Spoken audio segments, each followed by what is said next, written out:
Les pétitionnaires vont présenter les pétitions à la commission. Nos collègues mis en cause vont présenter leurs moyens de défense. À ce niveau-là, lorsque nous aurons le rapport, nous allons faire un débat. Un second débat a suivi, cette fois-ci sur la nature de la commission à mettre en place. Une commission unique ou plusieurs commissions, certains députés estimant que chaque pétition étant individuelle, elle devrait être examinée séparément. Puisque les pétitions sont individuelles, est-ce que nous allons avoir ici une seule commission qui va étudier les 5 pétitions ou il nous faut avoir 5 commissions pour 5 pétitions? Nous avons l'urgence du temps.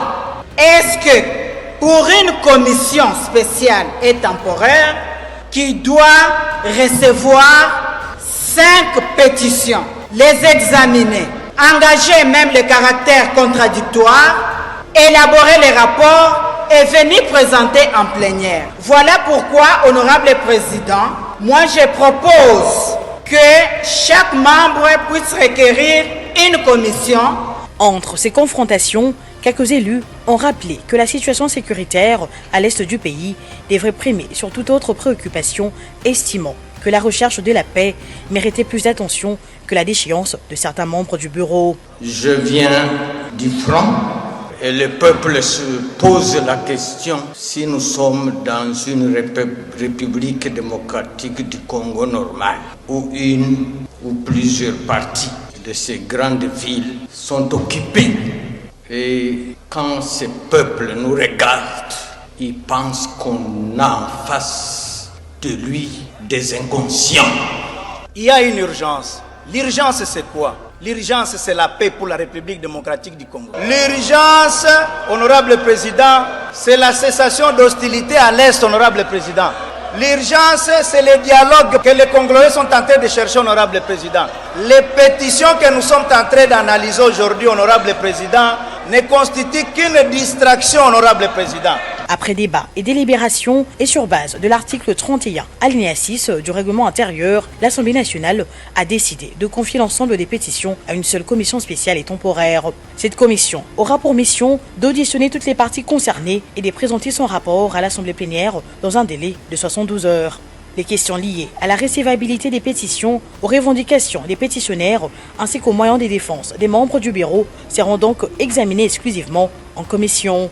À l'issue du dépôt séance tenante de la liste de représentants de groupes parlementaires appelés à y siéger, la dite commission débutera ses travaux. Convoquée ce mercredi 17 septembre 2025, la deuxième séance plénière de la session ordinaire de septembre avec une seule matière inscrite à l'ordre du jour. La mise en place d'une commission spéciale chargée d'examiner les pétitions visant 5 membres du bureau de l'Assemblée nationale. Sont concernés Vital Kamere, président de l'Assemblée nationale, Jacques Njoli, rapporteur, Dominique Inamizi, rapporteur adjoint, Chimène Polipoli, et Grace Nehema, questeur adjoint. Conformément à l'article 31, alinéa 4 du règlement intérieur de la Chambre basse du Parlement, c'est le premier vice-président, le professeur Isaac Jean-Claude Chilumbaï, qui a dirigé cette séance. Dans son propos liminaire, il a procédé à la lecture d'une note technique émanant du service administratif de l'Assemblée nationale. Concerne la pétition initiée contre certains membres du bureau, conformément à l'objet ci-haut spécifié, il importe de préciser que les membres du bureau de l'Assemblée nationale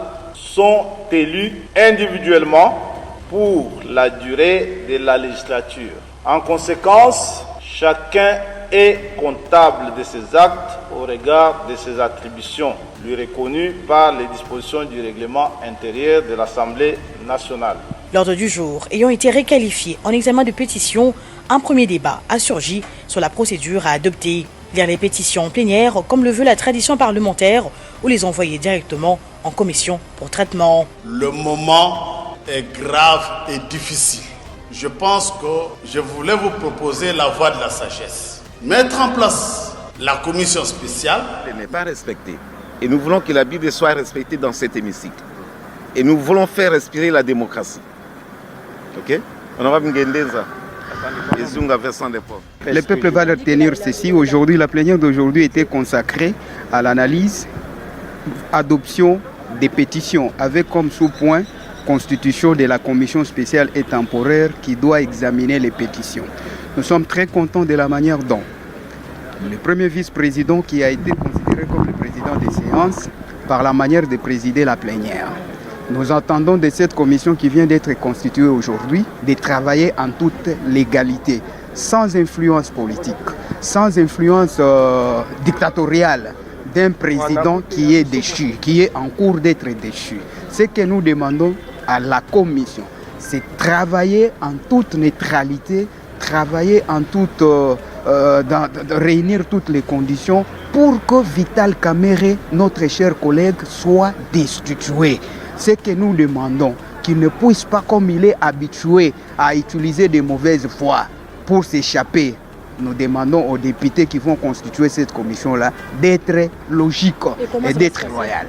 Nous attendons comme pétitionnaires, on va nous appeler à la commission, nous allons nous confronter à Vital Kamerhe contre tout ce que nous avons porté à sa charge comme grief. Tous les autres membres du bureau visés par les pétitions, honorable Jacques Ndjouli, rapporteur de l'Assemblée nationale, honorable Lunda Polipoli Chimène, questeur de l'Assemblée nationale, honorable Munongo Inamizi, rapporteur adjointe, et honorable Nema Painigne Grace, questeur adjointe de l'Assemblée nationale. C'est difficile de le savoir ici. Vous le saurez après les travaux de la commission. La plénière venait de décider pour 72 heures. Samuel Yumba, Malembankulu, dans la province du Haut-Lomami. Pour le président de la République, qui milite pour la paix chaque fois. Et comme je l'ai dit dans mon introduction, la question principale, le vrai besoin aujourd'hui de notre population, le souci de la population aujourd'hui, ce n'est pas la pétition, mais c'est la sécurité, c'est la paix. Donc on doit travailler, conjuguer l'effort.